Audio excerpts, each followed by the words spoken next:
Hey, what's up? Dean, Safe Performance, and we're plugging away. Uh, Apparently there's a hurricane coming. So everybody's out running around preparing for a hurricane. We're at the shop today. It's Tuesday. So we're over here working on Jeff's top fuel nitro funny car. Truck. It's a truck. Now this is Jeffrey's truck. But the turbo kit, I had to cut it down there because it hit the tube front end bar. So today I came and made it a point that I wasn't going to do anything else. I wasn't going to go all ADD and jump all over the place. So I knocked this out. It's 147. So like midway through, I think, I came over to the dashboard and took the old oil pressure light out and stuck in the toggle switches. The screws that came with it didn't work, so that's why you kind of see a little magic marker, but without the light shining on it you can't tell. So yeah, as far as the hot side tubing, that's pretty much done. The next step I have to do, which if you notice, it's on 0. So that sucks because I probably won't have enough gas to finish the wastegates. And my idea is to kind of set them here for the priority on it. And I could kind of turn it a little bit. I just don't want it near that housing like that. I may need to just kind of trim the grill. I trimmed the grill all along there for the turbo. Trim that tab, I think. Yep. So the tab's not hitting it anymore right there. That's not hitting. So the grill's pushed back where it's supposed to be. Flimsy, but push back where it's supposed to be. This side, not an issue. But I want to do this side first, which I may end up trimming out some more of the grill. And then I don't think it would be too bad. You can get most of the bolts out. You'd probably have to pop the grill off, which is only going to be 4 bolts, I think, maybe 6 if I decide to do those ones through those holes there. It kind of needs to be pushed down a little bit, but I think that's gonna be it right there. So I need to cut a very short piece of pipe, notch it. It should be good there. The dumps, on the other hand, not 100% sure what we're gonna do with those.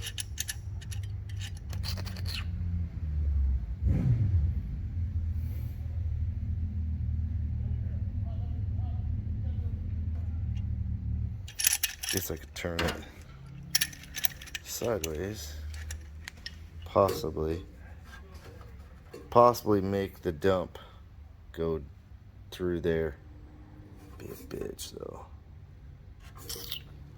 But yeah.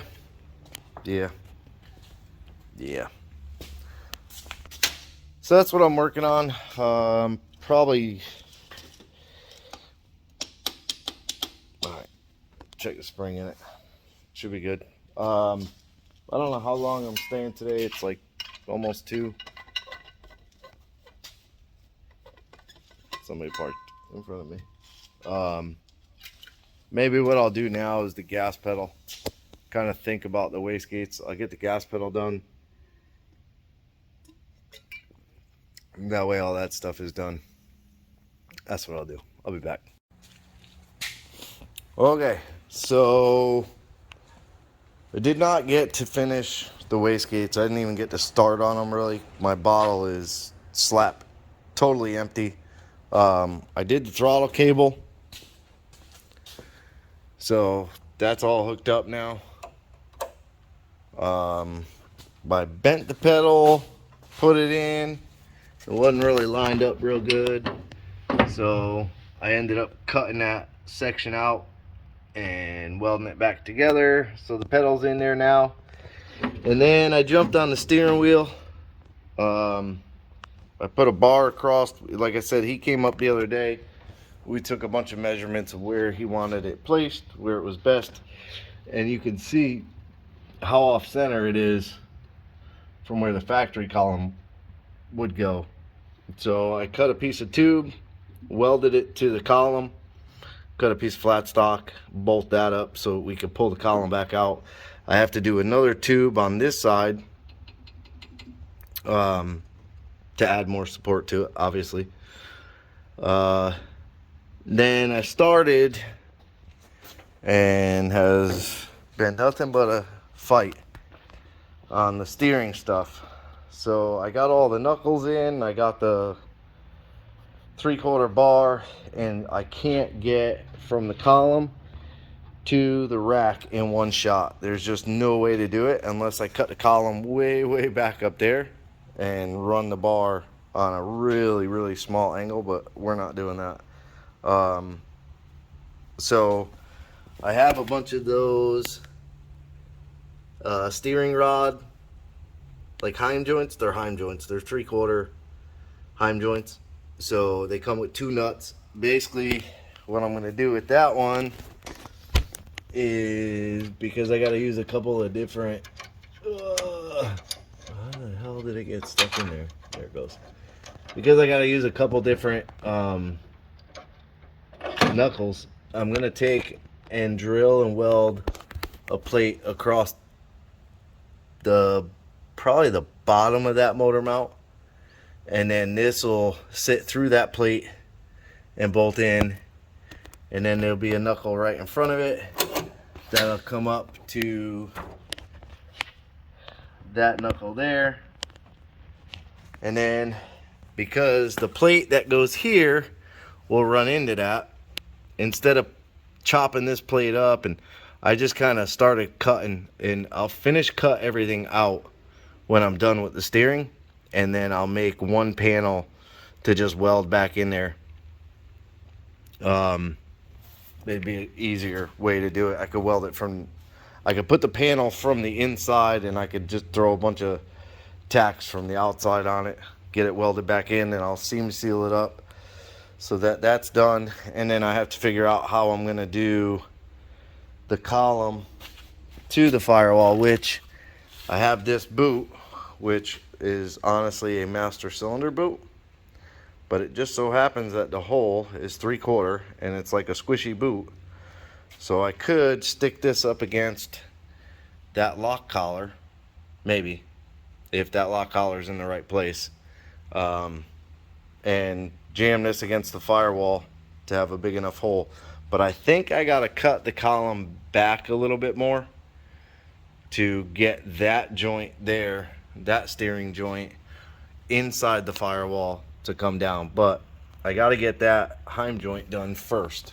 So other than that, like, I stopped doing that because that just wanted to fight me, and I wanted to kind of straighten the wheels out. They were like cambered out a bunch, so I took the nuts and loosened the nuts a bunch so it's like away from the top, and then I jacked the front end up a little bit. I took these off, rolled this one all the way in. I can't get to that one with like the wrench, so I have to, or not a wrench, but I couldn't get to it with the ratchet, so I have to get to it with a wrench. I have to take the steering bar back out and get to it with a wrench, and turn that one in. I mean, it's close right now, and the casters it's got caster. You can't really see the bottom ball joint, but it does. The top ball joint is leaning back some, which is how you want it. But that's what those Heims are for. So I just want to get the bar spaced where it needs to. I ordered a bunch of shims, but I wanted to get the bar where it needs to be spaced with the most adjustment on the uppers. Trying to avoid adjusting the lowers because they're a pain in the ass to get the bolts back out.